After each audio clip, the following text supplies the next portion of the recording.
हर रोज एक नई कहानी देखने के लिए चैनल को सब्सक्राइब करें और बेल आइकन दबाना ना भूलें। रिया अपनी दोस्त कंचन से कॉल पर बात कर रही थी और तभी उसकी दोस्त कंचन उसे कहती है, रिया, तू सुनील से कब शादी कर रही है? अभी कुछ सोचा नहीं है यार। अच्छा ये बता, क्या तू अपनी सास के बारे में जानती है कि वो कैसी है, उसका सबके साथ रवैया कैसा है? नहीं यार, मैंने कभी सुनील से पूछा ही नहीं इस बारे में। अरे पगली, तुझे ये सब सबसे पहले पता करना चाहिए था। अरे तो मुझे कौन सा सास के साथ रहना है, मुझे तो सुनील के साथ रहना है ना। तो सुनील कौन सा तेरे साथ हमेशा रहेगा? सुबह और शाम ही तो होगा वो घर पर तेरे साथ, बाकी समय तो वो ऑफिस में ही गुजारेगा। बात तो तू सही कह रही है, पर तू कहना क्या चाहती है ये साफ साफ बता। देख, मैंने जब राजीव से शादी नहीं की थी तब ना मैं भी तेरी तरह सोचा करती थी, पर शादी के बाद ही मुझे पता चला कि मेरी सास तो बहुत बुरी है। लेकिन वो कैसे? पूरा दिन वो मुझ पर हुक्म चलाती है और रात भर अपने आशिकों से बात करती है। क्या सच में? हाँ यार, सच में। अरे यार चल, मैं तुझसे बाद में बात करूंगी, वो मुझे फिर से बुला रही है, अब पता नहीं क्या करेगी। ठीक है, तू जा, बाय। इतना कहकर कंचन कॉल कट कर देती है, जिसके बाद रिया सोचने लगती है, अरे यार, अगर कंचन की बात सच हुई तो कहीं मेरी भी होने वाली सास कंचन की सास की तरह ना निकले। कुछ तो करना ही होगा, पर क्या? ये सब सोचते हुए रिया टीवी ऑन करती है, जिस पर एक शो आ रहा था, नागिन की अग्नि परीक्षा। और ये देख रिया के मन में ख्याल आता है, क्यों ना मैं भी अपनी सास की अग्नि परीक्षा लूं, जिससे कि वो मुझे पता चल सके कि मेरी सास किस तरह की इंसान है। कहीं वो अत्याचारी सास तो नहीं, या फिर एक सनकी सास। मुझे तो कुछ करना ही होगा। इतना कहने के बाद अब रिया सुनील से मिलने जाती है और वो उसे कहती है, सुनील, मुझे तुमसे कुछ बात करनी है। हाँ बोलो, क्या बात है? तुम मुझसे कितना प्यार करते हो? ये कैसा सवाल है रिया? तुम मुझे बताओ। बहुत ज्यादा प्यार करता हूँ मैं तुमसे। तो मेरी एक बात मानोगे? हाँ बोलो, क्या करना है? मुझे तुम्हारी माँ की अग्नि परीक्षा लेनी है। ये क्या पागलपन है रिया? प्यार करता हूँ तुमसे, इसका मतलब ये नहीं कि तुम मेरी माँ के बारे में कुछ भी कहोगी। एक बार मेरी बात आराम से सुनो। बोलो। रिया अब सुनील को सारी बात समझाती है और उसे कहती है, शादी के बाद आधे से ज्यादा टाइम तुम घर से बाहर रहोगे और मैं तुम्हारी माँ के साथ रहूंगी पूरा टाइम। और मुझे तुम्हारी माँ के बारे में कुछ भी मालूम नहीं है। तुम उनके बेटे हो तो तुम्हें उनकी अच्छी बातें ही पता होंगी, लेकिन मुझे भी जानना है कि मेरी होने वाली सास कैसी है, उनका बोलने का अंदाज कैसा है। मुझे भी यही सब जानना है। ठीक है, तुम्हें जो ठीक लगता है तुम वो करो। इससे मेरी माँ को कोई दुख नहीं होना चाहिए। अगर इन सब में मेरी माँ दुखी हुई तो तुम्हारे लिए अच्छा नहीं होगा।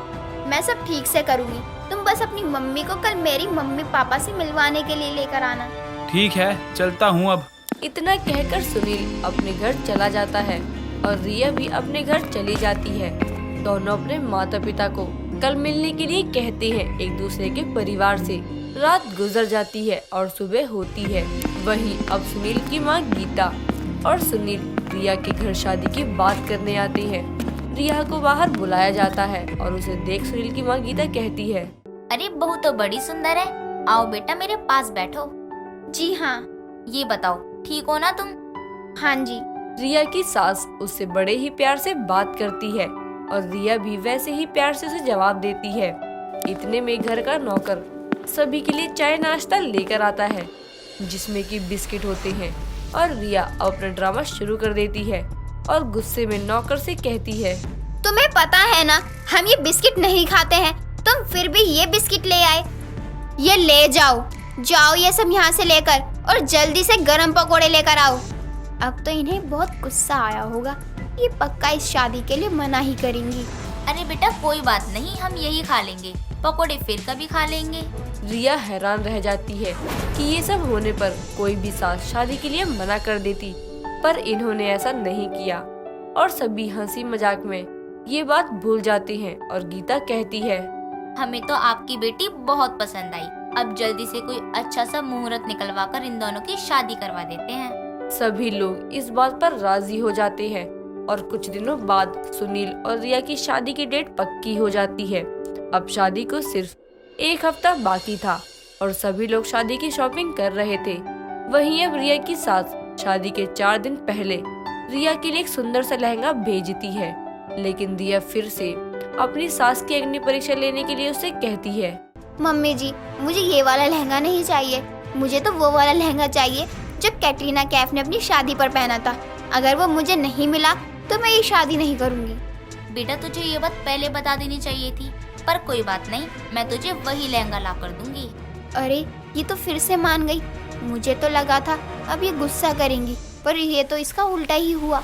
रिया ये सब सुन काफी हैरान थी और खुश भी कि उसकी सोच से उल्टी उसकी सास है, यानी कि अच्छी। फिर भी वह अब और भी परीक्षा लेना चाहती थी।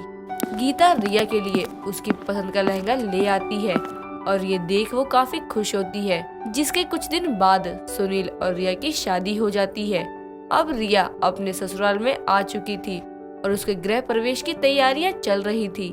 रिया की सास गीता पूजा की थाली लेकर आती है और जैसे ही वो रिया और सुनील की आरती उतारने के लिए आगे बढ़ती है तो रिया कहती है, ये सब क्या है मम्मी जी? बेटा नई बहू का घर में ऐसे ही स्वागत होता है। पर मम्मी जी, मैं बहुत थक गई हूँ, मैं अब ज्यादा देर तक खड़ी नहीं रह सकती।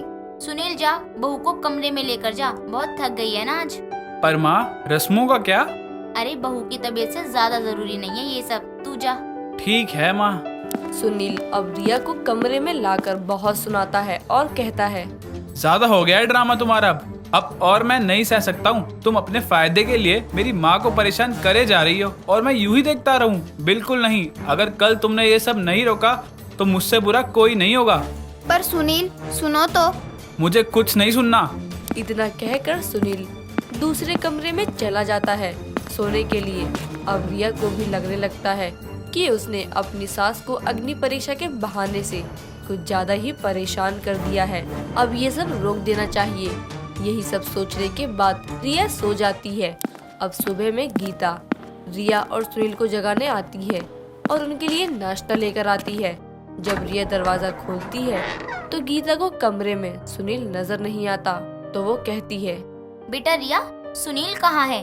दिख नहीं रहा, नहाने गया है क्या? वो माँ जी।